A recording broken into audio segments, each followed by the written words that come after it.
I'm gonna show this at the start, then I'm gonna show it again at the end. So here's what you're doing. You have a tape measure. You measure 34 inches high, 32 to 34 inches high. Take a piece of notebook paper, fold it in half. It starts at 32 to 34 inches and goes up. Tape it against the wall. If you kick too hard, you're gonna put a hole in the wall. And if you're a guy and you've got a woman, she's gonna beat that ass. So don't kick a hole in your wall. You be in some shit. So exercise control. Not about power, this is about accuracy. This is about balance. Once you have that, you can put some power on somebody. So if you have your feet one forward, the back one at a 45-degree angle, not too far apart, not too far apart, a little bit more narrow, and all you're doing is lifting up, touching.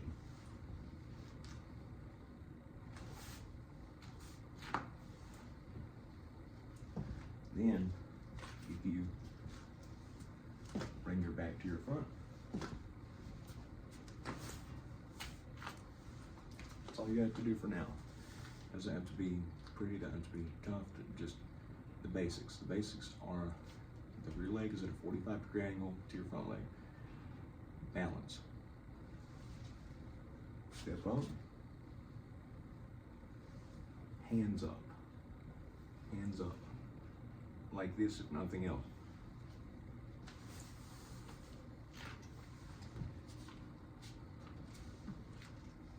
You step up. If it's just from a regular stance.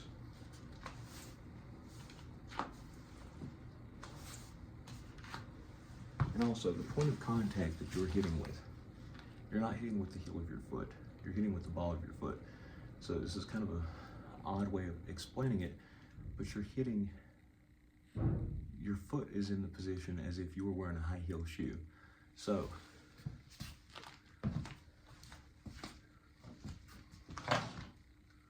like this.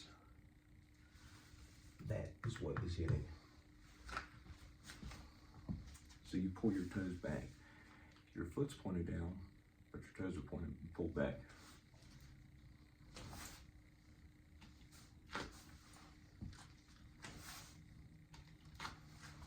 Good.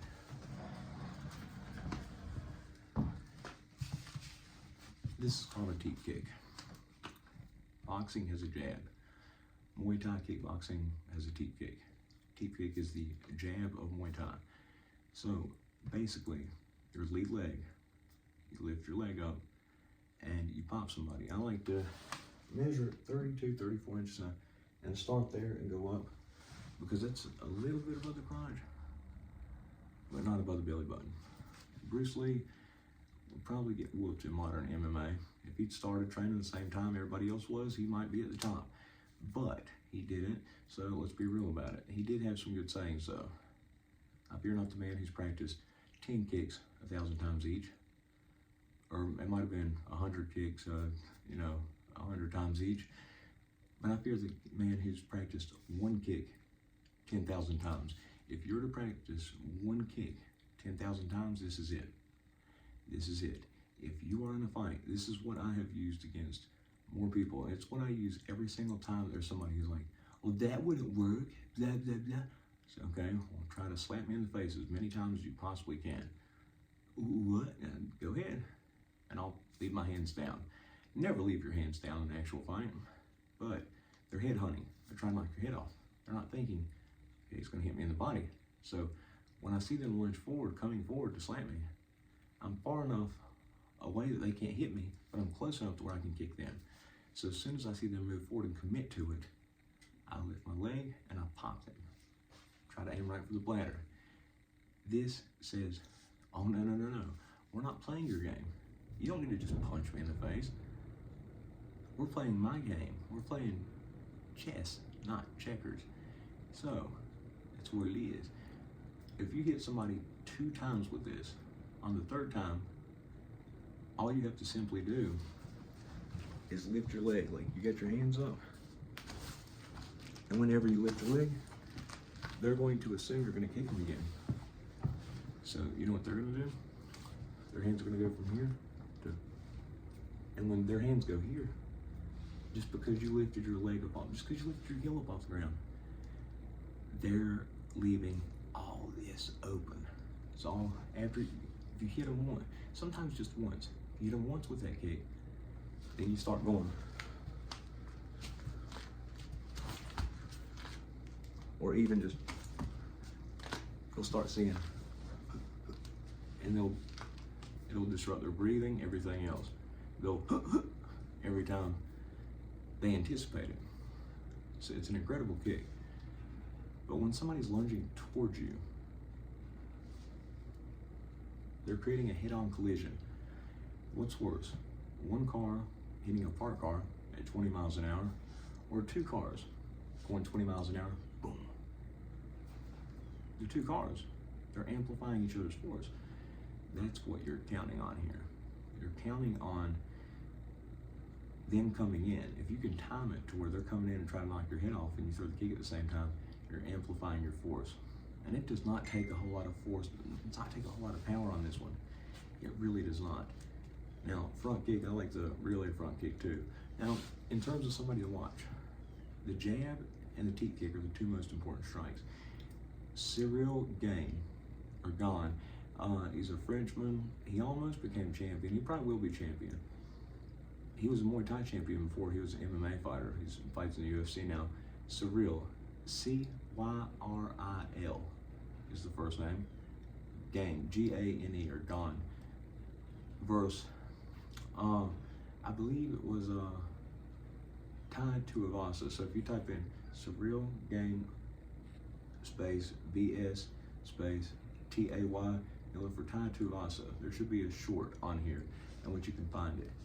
He jabs his head off, and he uses this kick and a front kick.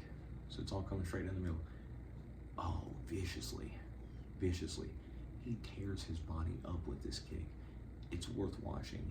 Please watch that. It is so worth it. I'm telling you. He is only 240 pounds, and he's one of the top couple guys in the heavyweight division. Heavyweight division goes up to 265, and people can cut to that. So some people weigh 290, and they're cutting weight the day before to make 265. He weighs about 240 pounds, and he's beating everybody. So it's one to watch. So teep kick, if I were to say one thing, just practice from your feet splayed apart. 1, 2, 3. 1, 2, 3. If you do that 10 times with your lead leg, and if you switch legs and you do it on the other side too, if you do it 10 times a day, you'll be surprised how efficient you'll get with this. And like I said, it's like a high heel is like the position your foot's in. So your toes are pulled back, but your foot's pointed down. So you're striking with the ball of your foot under here, but your heel's pulled back. You're not hitting with the heel, you're hitting with the ball of your foot. That's the part that's making contact. Okay?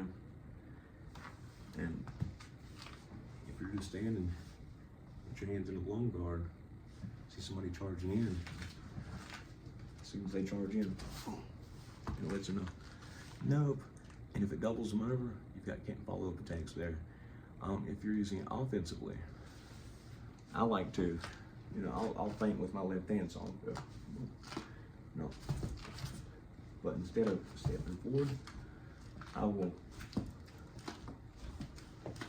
step my rear leg up. Boom. Allows me the distance. Something I like to do a lot is instead of stepping forward with the jab,